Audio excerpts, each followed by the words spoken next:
राष्ट्रवादी शरद पवार पक्षाचे अनेक नेते या मोर्चामध्ये सहभागी झाले। यावेळी पवारांनी 2 महिन्यात 2000 शेतकऱ्यांची आत्महत्या झाली, मात्र याकडे सरकार बघायला तयार नाहीये। सरकारने शेतकरी प्रश्नाकडे लक्ष द्यावं अशी मागणी या मोर्चातून केली आहे।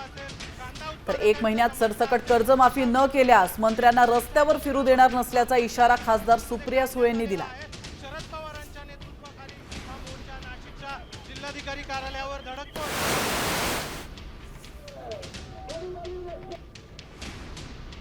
आपापल्या जिल्ह्यात जा, तुमच्या कलेक्टरला भेटा, कलेक्टरला विनम्र विनंती करा की तुम्ही माननीय मुख्यमंत्र्यांना सांगा की तुम्ही शब्द दिला होता की सरसकट कर्ज माफी करू, ओला दुष्काळ जाहीर करा, सरसकट कर्ज माफी करा।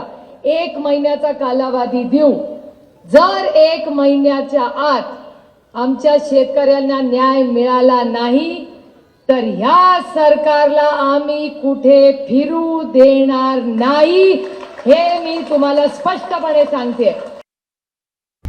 आता isakal.com आहे देशातील नंबर 1 ची मराठी न्यूज वेबसाईट। प्रत्येक अपडेटसाठी isakal.com ला नक्की भेट द्या।